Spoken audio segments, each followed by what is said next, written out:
नमोस्तु परमात्मने। पंच परमेश्वरी भगवान की जय। 1008 श्री शांतिनाथ भगवान की जय। परम पूज्य आचार्य श्री आदि सागर महाराज की, आचार्य श्री महावीर कीर्ति महाराज की, आचार्य श्री विमल सागर महाराज की, आचार्य श्री कपल सम्राट सन्मति सागर महाराज की, आचार्य गुरु सुंदर सागर महाराज की, अहिंसा में विश्व धर्म की, चिन्वाणी माता की, सरस्वती माता जी की, हरिका संत की, धर्म प्रेमी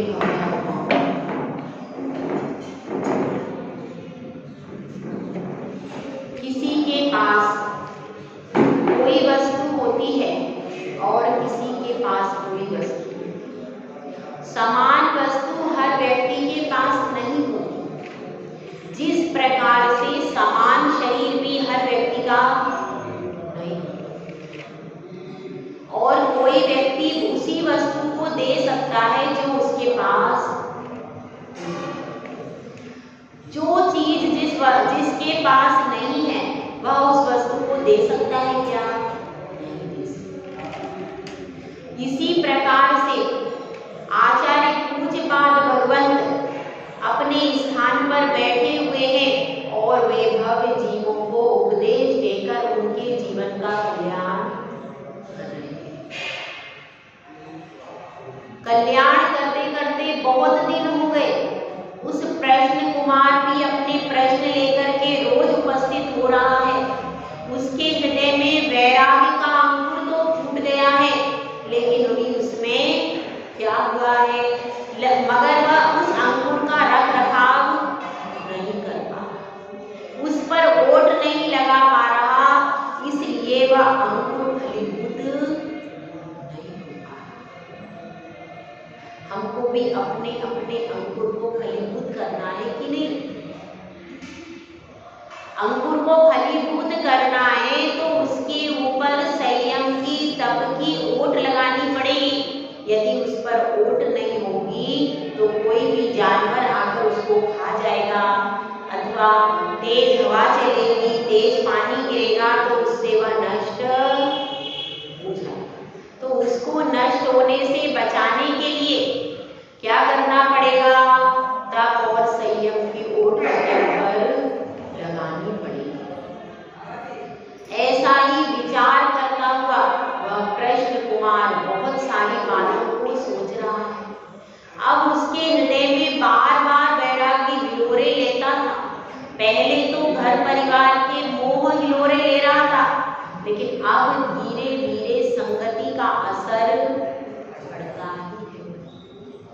आप जाकर के गुरुदेव के चरणों में रहो, 1 दिन, 2 दिन, 3 दिन, चौथे दिन आपको लगेगा कि भैया मैं घर पे क्यों जा रहा हूँ। लगता है कि नहीं संदेश लिया?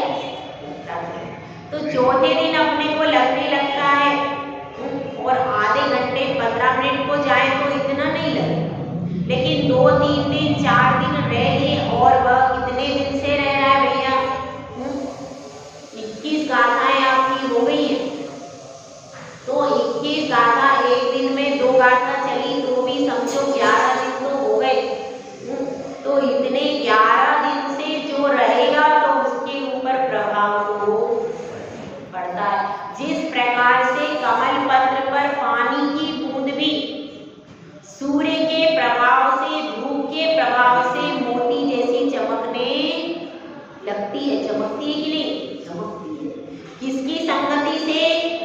सूर्य की संगति से वह मोती जैसी चमकती है, और सीप के प्रभाव से उसमें भी मुक्ता आती है, तो वह जल की बूंदी है, वह मोती का रूप धारण। संगति का बहुत प्रभाव पड़ता है। हम समझते हैं भैया संगति, अगर संगति हो तो वह जो मिट्टी का घड़ा है, मिट्टी ही तो थी वो, कुम्हार की संगति से वह मिट्टी भी घड़े का रूप धारण कर लेती। ऐसा होता है कि होता नहीं। एक विद्यार्थी जिसको कुछ ज्यादा नहीं आता, यदि उसको योग्य स्कूल मिल जाए, योग्य शिक्षक मिल जाए और योग्य मित्र भी मिल जाए, 3 चीजें चाहिए भैया डेवलपमेंट के लिए? क्या क्या चाहिए? योग्य स्कूल, विद्यालय अच्छा होना चाहिए, योग्य होना चाहिए। दूसरा, शिक्षक अच्छा होना चाहिए। तीसरा, संगति अच्छी होना चाहिए। तीन चीजें यदि अच्छी हैं तो आपके बच्चे का विकास होगा। इन तीनों में से एक भी खराब हो गई तो बच्चा कैसा हो जाएगा? वह बच्चा बिगड़ जाएगा। समझ में आया? पहली चीज कौन सी है? पहली है अच्छा विद्यालय।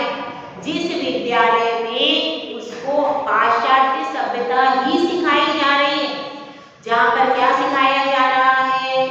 पाश्चात्य सभ्यता ही सिखाई जा रही है और भारतीय सभ्यता, भारतीय संस्कृति, शील आदि नहीं सिखाया जा रहा, तो उस विद्यालय में उसको संस्कार कौन से मिलेंगे?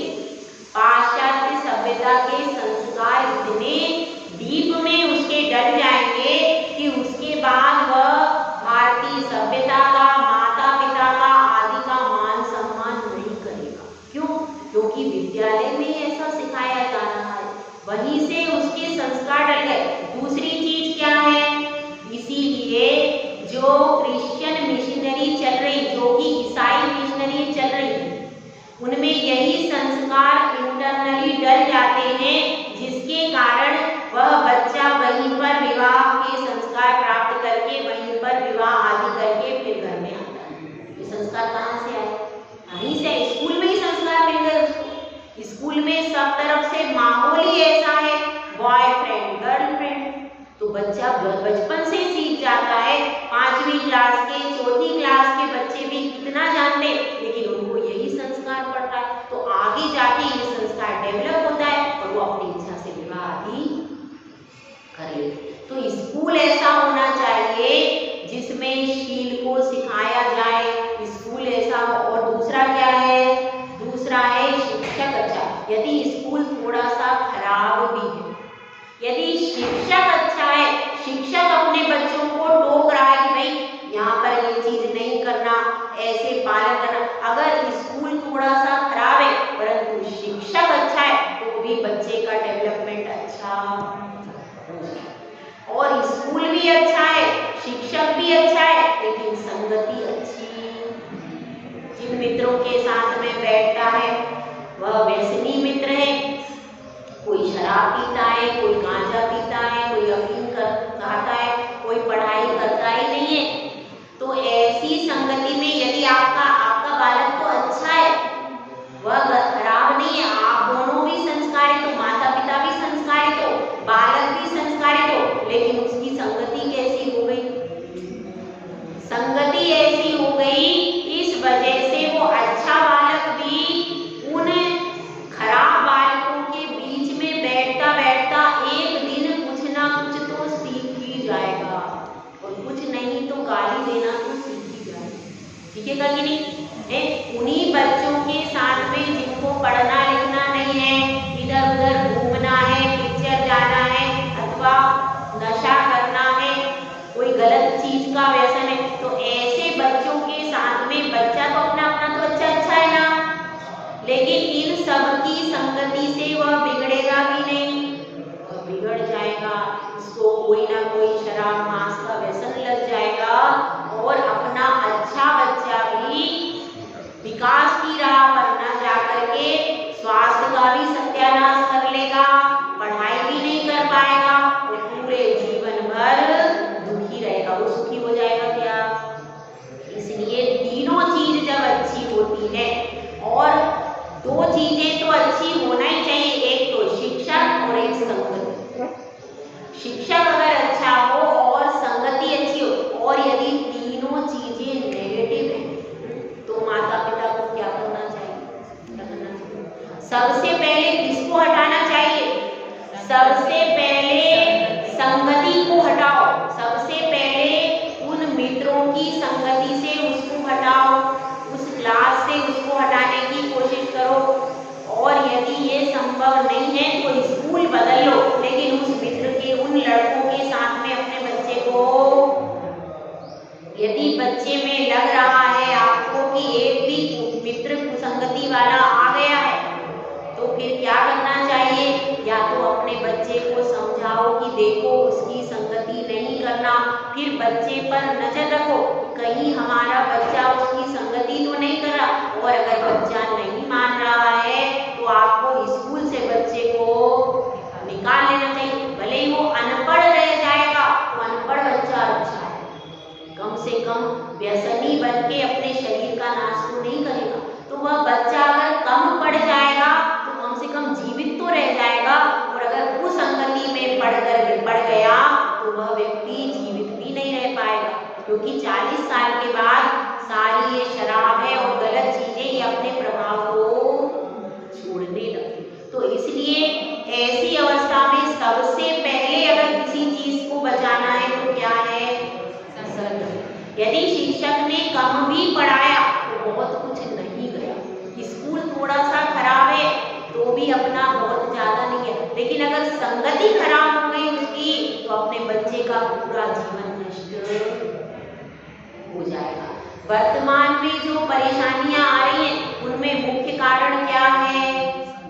संगति का अभाव। बच्चा यहाँ से घर से बढ़िया तैयार होके गया, बढ़िया संस्कार लेके गया और रोज मंदिर जाता था, अच्छा बच्चा था, लेकिन उसको कुछ गलत लोगों की संगति में आ गया और उस संगति के प्रभाव से वह आपका अच्छा दूध भी कैसा हो गया भैया? अच्छा दूध भी यदि नीम की संगति कर ले तो दूध कैसा हो जाएगा? हो जाएगा, खराब हो जाए। तो अपना दूध अच्छा है उसको नीम की संगति से बचाना है। अब वह कृष्ण कुमार को सुसंगति में पहुंच गया, ऐसी संगति, ऐसे बढ़िया आचार्य की संगति, तब उसका मन कैसा लग रहा है? उसका मन खूब लग रहा है उनके पास। यहाँ पर भी कोई बहुत बड़ा संघ आ जाए तो आपका मन लगेगा कि नहीं? लगेगा। जब चतुर्विध संघ कदाचित आ जाए, यहाँ पर आचार्य सुंदर सागर जी अपने संघ के बहुत साधुओं को लेकर के यदि आ जाए तो आपका मन लगेगा क्या? नहीं लगेगा? लगेगा, अच्छा लगेगा, सौभाग्य लगेगा और फिर घर जाने की इच्छा नहीं होती। तो ऐसे ही वह संघ ऐसा बैठा था तो उसको देख करके अब उसको 11 दिन हो गए, तो अब उसको लग रहा है कि मैं घर पर ना जाऊं। भले ही कितनी चिट्ठियां आ रही है, चिट्ठी आ रही है, संदेशे आ रहे हैं, भिजवाए जा रहे हैं, अब पता नहीं सच है कि झूठे हैं, ये भी अभी उसको लग रहा है कहीं ये लोग मुझे बुलाने के लिए कोई ड्रामा तो नहीं कर। ऐसा भी होता है, जब किसी को बुलाना होता है तो लोग झूठे बीमार हो जाते हैं, अस्पताल में चले जाते हैं और कई नाटक भी हो जाते हैं। तो वो ऐसा तो नहीं है कि मुझे बुलाने के लिए ये घर में सारा ड्रामा हो रहा और मैं एक बार जाकर के फंस गया, नियम भी तोड़ दूं, मैं अपना नियम भी तोड़ दूं, वहां जाऊं और वहां पर सब कुछ व्यवस्थित हो तो क्या होगा? ये भी वो सोच रहा है। बात तो सही है कि यहाँ पर मैंने नियम ले लिया है, मैं यहाँ पर नियम भी तोड़ूं, सत्संग भी छोड़ूं और जाकर के वहां पहुंचूं और वहां पर सब लोग कहेंगे कि हमने तो ये क्या किया था, हमने तो ये ऐसे ही आपको बुलाने के लिए सब कुछ किया था। तो मैं दोनों तरफ से जाऊं तो अब कहीं ऐसा ना हो जाए, इसलिए वह सोच रहा है कि किसी विश्वसनीय व्यक्ति को भेजता हूं। कोई विश्वसनीय व्यक्ति घर पर जाए और सारा समाचार चुपचाप ले आकर के मुझे बता दे। ऐसे अब वह सोच रहा है मैं यहाँ से कौन से व्यक्ति को भेजूं, कौन सा व्यक्ति ऐसा जाएगा कि घर में कुछ नहीं बताएगा और सारा समाचार ला करके मुझे, जैसे खुफिया एजेंसी होती है, ऐसे वह सोच रहा है किस पर विश्वास करूं, किसको भेजूं कि कुछ मेरा भेद ना कहे और उधर से सारा ला करके इधर रख दे। जब हम विवाह करने के लिए जाते बेटे का या बेटी का अपने को पता करना है भैया कैसी है कैसी नहीं है, तो क्या करते? ऐसा ही करते, पीछे से लोगों से पूछते, रिश्तेदारों से पूछते, तरह तरह से पूछते हैं और कोशिश करते हैं कि लड़की वालों को कुछ पता, हालांकि उनको चल जाता है मगर कोशिश अपन पूरी करते। ऐसे कहीं कहीं से बीच बीच में और कुछ लोगों को बोलते उधर बोलना नहीं, हाँ ऐसा बोल भी देते, लेकिन पता तो करवाते हैं कि अपन बहू बना करके ले आए, ज्यादा गुस्से वाली हुई, झगड़ालू हुई, कुछ परेशान करने वाली हुई तो हमारा बेटा भी परेशान होगा और हम भी, इसलिए पहले से पता लगाने का प्रयास तो करते। तो यही बात वहां पर वह भी सोच रहा है कौन सा व्यक्ति देखूं, किसको भेजूं, सोच रहा है और विचार करते करते अब वह कक्ष में आ गया। कक्ष में आकर के अपने स्थान पर बैठ गया है, सोच रहा है किसको भेजूं, क्या करूं, और फिर लेकिन चेहरे पर एकदम स्माइलिंग फेस करके गुरु को एकदम भक्ति भाव से नमोस्तु करके वह सोच रहा है गुरु तो इनको बना लेना चाहिए, बाद में जो हो सो हो। अब मेरे ज्ञान को तो, मेरी श्रद्धा को, मेरे आराध्य तो ये जज गए, जजना चाहिए, तो मुझे जज गए हैं तो मैं सोच रहा हूं मैं गुरु तो इनको बना लूंगा। ऐसा सोच करके वह अपने प्रश्न को पूरी मुस्तैदी के साथ में रण क्षेत्र पर आगे डटना पड़ता है। तब हजारों की पब्लिक में पूछने का साहस चाहिए, हर व्यक्ति हजारों की पब्लिक में प्रश्न नहीं पूछ सकता, तो हजारों की पब्लिक में उसको प्रश्न पूछना था। वहां पर विद्वान भी बैठे हुए थे, तो वह प्रश्न पूछता है कि हे गुरुदेव यह बताइए, क्या बताइए, इस बात को, मेरे इस प्रश्न का समाधान कीजिए कि आपने कहा है आत्मा का ध्यान कैसे होता है, आत्मा के ध्यान की कला आपने मुझे सिखाई है, तो एक प्रश्न का समाधान और कीजिए कि यह आत्मा का ध्यान कौन हमें प्रदान करता है, यह ज्ञान की कैसे आत्मा की ओर लगे, यह ज्ञान हमें कौन प्रदान करेगा। गुरुदेव इस प्रश्न का उत्तर देते हैं, अज्ञानोपास्तिर ज्ञानम ज्ञानम ज्ञानी समाश्रया ददाति यत्तु यस्यास्ति सुप्रसिद्ध इदं वचः।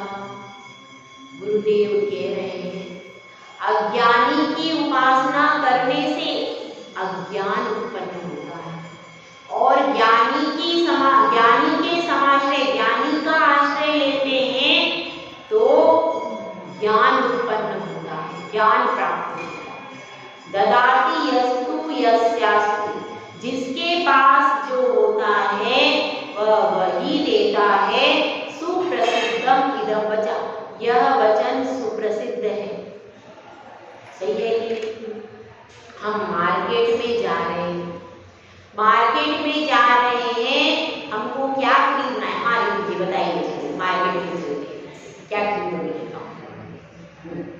क्या खरीदना है, साड़ी खरीदना है, ठीक है भाई, साड़ी खरीदना है, मार्केट में जा रहे हैं, तो अब अपन मिठाई की दुकान पे जाएंगे क्या, क्यों, क्योंकि हमें पता है मिठाई की दुकान पर मिठाई मिलेगी और साड़ी की दुकान पर साड़ी मिलेगी। इसलिए ये बात अपन अच्छे से जानते हैं कि नहीं, जिस वस्तु की जहाँ पर दुकान है उस वस्तु को वहीं पर प्राप्त किया जा सकता है। यदि हीरे की दुकान है, सोने की दुकान है, तो उस पर जाकर हम मिठाई मांग सकते हैं क्या, वो दे सकता है क्या। तो जिसके पास जो वस्तु है वही उस वस्तु को प्रदान कर सकता है, जिसके पास जो वस्तु नहीं है वह उस वस्तु को नहीं दे सकता। यह बात इसमें आचार्य परमेश्वर कह रहे हैं। और अज्ञानी जीव का यदि आपने आश्रय लिया है तो आपको उससे अज्ञान ही मिलेगा, और अगर अज्ञानी की संगति ज्ञानी लंबे समय तक करता रहेगा तो क्या होगा भैया, वह अज्ञानी बन जाएगा। ज्ञानी बनता है कि नहीं, बनता है। अज्ञानी जीव है, अगर कोई मूर्ख है और उसकी संगति करते रहेंगे ज्ञानी जीव भी, तो मूर्ख से ही अपलाप करने में उनका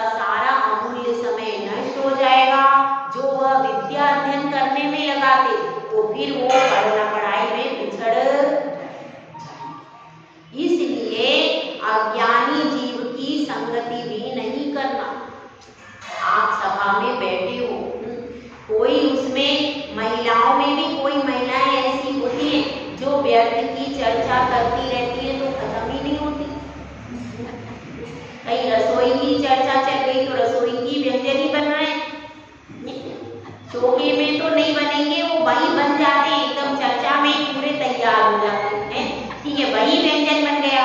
और साड़ी के लिए कौन सी दुकान पर कौन सी साड़ी कैसी मिल रही है, सारा उनसे पूछ लो, पूरे मार्केट की नॉलेज मिल जाएगी। तो ऐसी व्यर्थ की बातों में अपन बैठते हैं तो धीरे धीरे अपना भी गॉसिप जैसा हो जाएगा और अपना समय पूरा घंटों बर्बाद हो जाएंगे। होंगे कि नहीं होते हैं। किटी पार्टी आदि में धन भी बर्बाद होता है, समय भी बर्बाद होता है और क्या हो जाता है, आप सारा कुछ बर्बाद करके अपने घर पर आगे समय भी बर्बाद हो जाएगा। फिर आप उसमें किटी पार्टी में तबोला खेलोगे तो पैसा भी बर्बाद होगा। समय बर्बाद, पैसा बर्बाद और आपका फिर उसमें तरह तरह की बातें हो जाती हैं तो उससे मन भी खराब हो जाता है, मिलता कुछ भी नहीं। फिर भी हम चाहते हैं क्योंकि दूसरे जा रहे हैं इसलिए भीड़ चाल है, भीड़ चाल के कारण अपन वहां पर चले जाते हैं लेकिन मिलता कुछ भी नहीं है।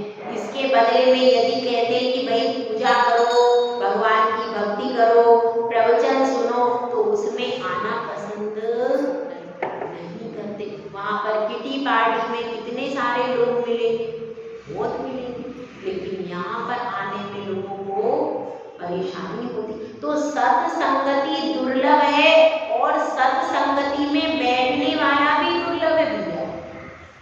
जब सत्संगति दुर्लभ है, कहते हैं एक घड़ी आधी घड़ी, आधी में पुनि आध, रहीमन संगति साधु की हरे कोटि अपराध। करोड़ों अपराध की कितनी संगति, एक घड़ी कितने मिनट की होती है संदेश भैया? 24 मिनट की। और आधी में पुनि आधी कर दो, आधी कितने की हुई? 12 मिनट की। और उसके बाद और आधी कर दो, कितने की हुई? 6 मिनट की। 6 मिनट भी यदि आप किसी साधु की संगति में बैठ गए तो भी आपके करोड़ों अपराध हर लेगी वो संगति। और उस संगति में बैठ गए तो आपको करोड़ों अपराध और लग जाएंगे, बढ़ जाएंगे। तो इसलिए बताया है कि सत्संगति यदि अपन 6 मिनट भी करते हैं तो मन में संस्कार तो बढ़ता है कि मैं पाप को नहीं करूं, मैं अपराध को नहीं करूं। मन में संस्कार बनता है तो आगे जीव पाप करने से डरता है, इसलिए कहा है। तो इसलिए यहाँ पर गुरुदेव कह रहे हैं कि जिसके पास अगर ज्ञानी का आश्रय लोगे तो ज्ञान ही मिलेगा, विवेकी जीव का आश्रय लोगे तो आपको विवेक प्राप्त होगा। यदि आपको, लेकिन समस्या क्या है, ज्ञानी को हम सब बनना चाहते हैं, लेकिन संगति अज्ञानी की करना चाहते। सही है कि गलत है? ज्ञानी को हम बनना चाहते हैं लेकिन संगति अज्ञानी की करना चाहते हैं। तो ऐसा उल्टा काम होगा तो हो जाएगा क्या? नहीं। संगति अज्ञानी की करके कोई आज तक ज्ञानी बना क्या? ज्ञानी की संगति करोगे तब ज्ञानी बनोगे। लौकिक ज्ञान का तो हिसाब किताब क्या है? लौकिक ज्ञान कितना भी प्राप्त कर लो, उससे कभी अपनी आत्मा का हित नहीं होगा, वो तो कब तक रहेगा? लौकिक ज्ञान की समय सीमा कब तक है? केवल एक भव तक। इस भव तक चलेगा। डॉक्टर पढ़ लो, इंजीनियर पढ़ लो, वकील पढ़ लो, कब तक रहेगा? केवल इस भव तक। इस भव के बाद लौकिक ज्ञान आपने जो इस भव में प्राप्त किया, अगले भव में रहेगा क्या? लेकिन जिसने सम्यक ज्ञान प्राप्त कर लिया वह इस भव में भी साथ देगा और अगले भव में भी आपका साथ देगा। सम्यक ज्ञान इस प्रकार से सम्यक दर्शन साथ देता है, क्योंकि सम्यक ज्ञान के बारे में कहा गया है सम्यक साथी ज्ञान होए पे भिन्न आराधे। सम्यक दर्शन के साथ में ही सम्यक ज्ञान हो जाता है, होता है कि नहीं? तो इसलिए अगर एक बार आपने सम्यक ज्ञान प्राप्त कर लिया तो आपको भव भव में वह गति से जाने से बचा लेगा और मोक्ष में भी पहुंचा देगा। तो इसलिए जो सम्यक ज्ञानी है, जो जिनवाणी है, उसकी संगति करोगे तो वह ज्ञान अपना परमानेंट रहे, आगे भी हमारे लिए उससे कार्य सिद्ध होते रहे।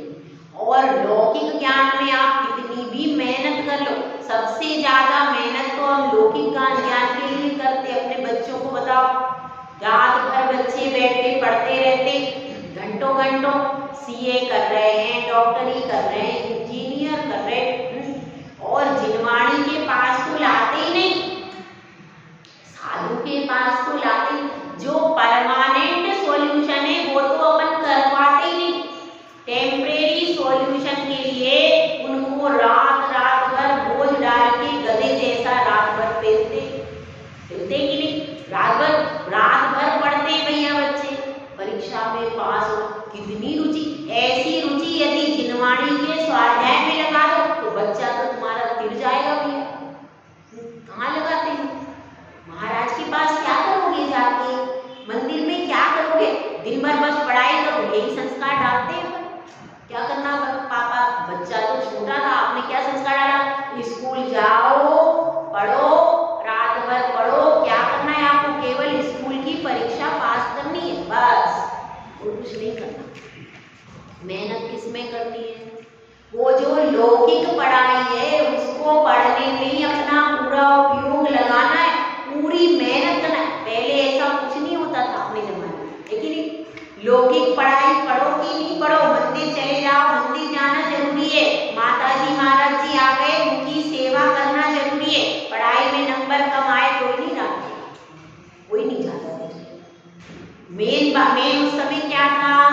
साधु मेन है, साधु की सेवा करना है, साधु को आहार देना है, पूजा करना है, दर्शन करना है, वो सब मुख्य चीज हुआ करती है। पढ़ाई पीछे से गौण चीज हुई करती है। अब तो गौण भी छोड़ दो, अब तो इतना मुख्य हो गया, केवल आपको पढ़ाई करनी है, सर्विस करनी है, ये इतना मुख्य हो गया कि भगवान, मंदिर, साधु सब बिल्कुल कुछ है ही, जीरो पे आ गए, जीरो पे आ गए।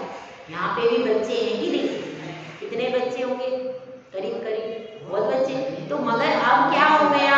अब उनको ये सिखा दिया केवल आपको पढ़ाई करना है और सर्विस करना है, धन कमा के लाना है, यही आपका मुख्य लक्ष्य,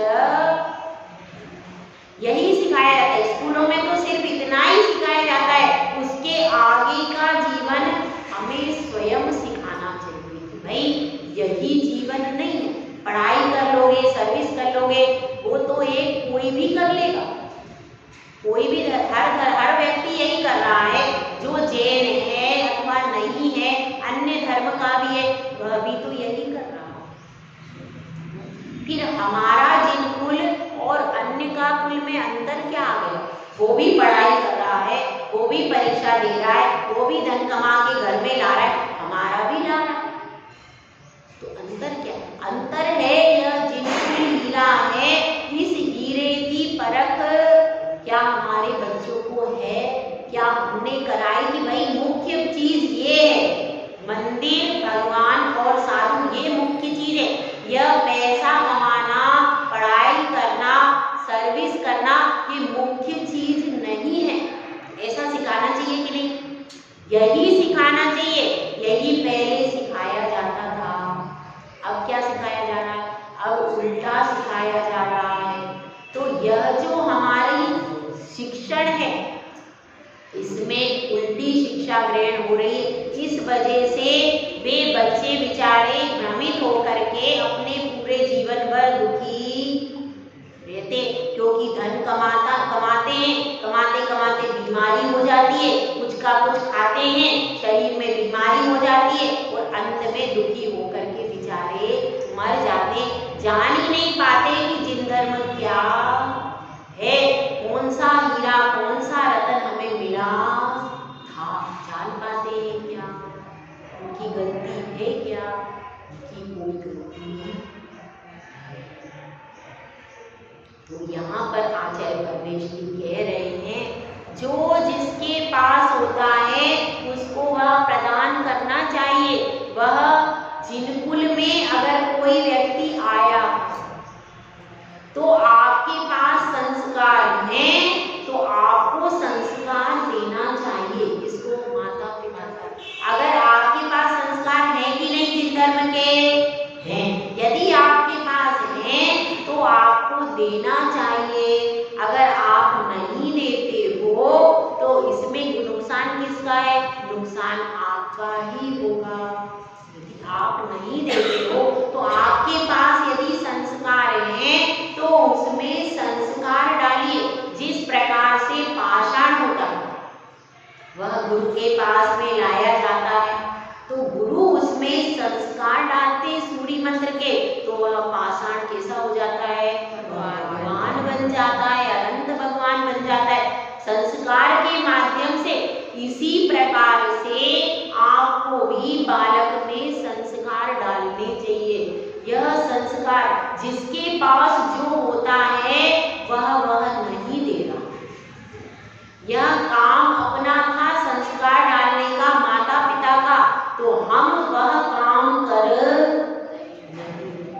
और चाहते हैं बच्चा बस क्या करे, पैसा लेकर के घर में आ जाए, अच्छा पढ़ाई कर ले, इतना ही बहुत है।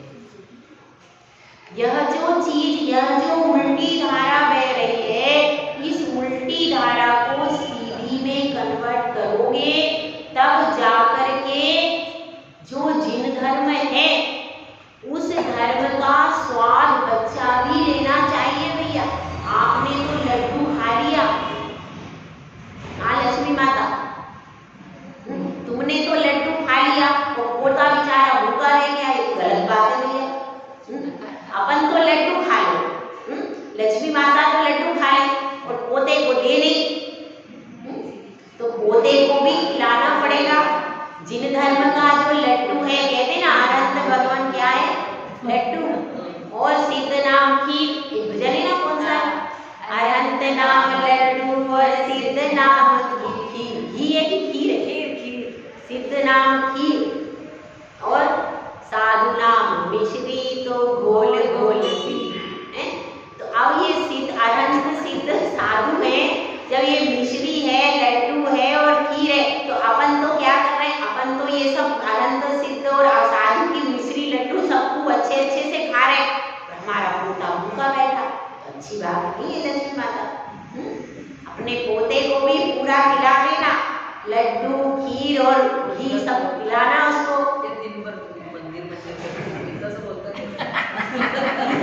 तो ऐसा कह रहे हैं पोते को भूखा नहीं रखना। यदि पोता भूखा रह गया तो अभी तो कुछ नहीं, यदि वो दुर्गति में चला गया, वहां बैठा बैठा तुम लोगों को कोसेगा, अरे मैं जिनकुल में आया था, मेरा तो जन्म आप लोगों के घर में हुआ था, मैं वितरागी भगवान का सेवक बन के आया था, तो अरे माता पिता तुम कितने खराब थे, तुमने नहीं बताया कि जिन धर्म की सेवा करना, उपासना करना, यदि मेरे को ये लड्डू खीर तुम खिला देते तो मैं काहे को नरकों में पड़ता, तो तुमको उस समय कोसेगा।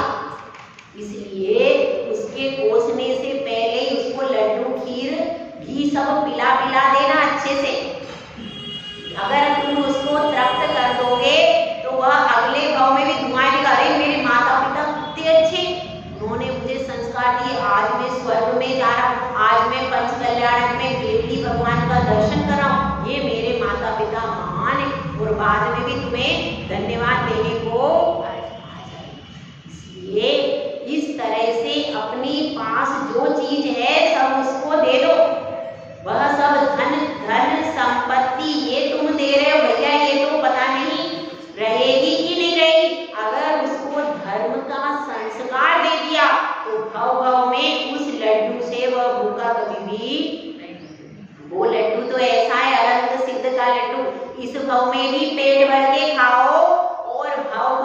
ले जाओ, भव भव में उससे खाओ।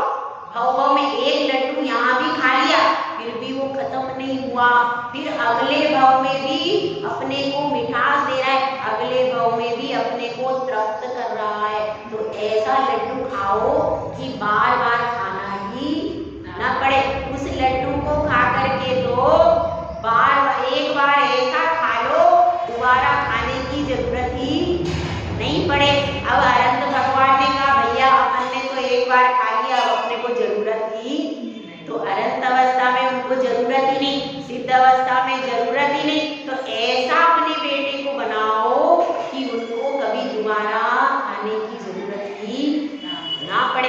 ऐसा अमूल्य जिन धर्म हमारे को मिला है कि जिसमें ऐसे संस्कार हैं कि जन्म जन्म तक हम तृप्त हो सकते हैं।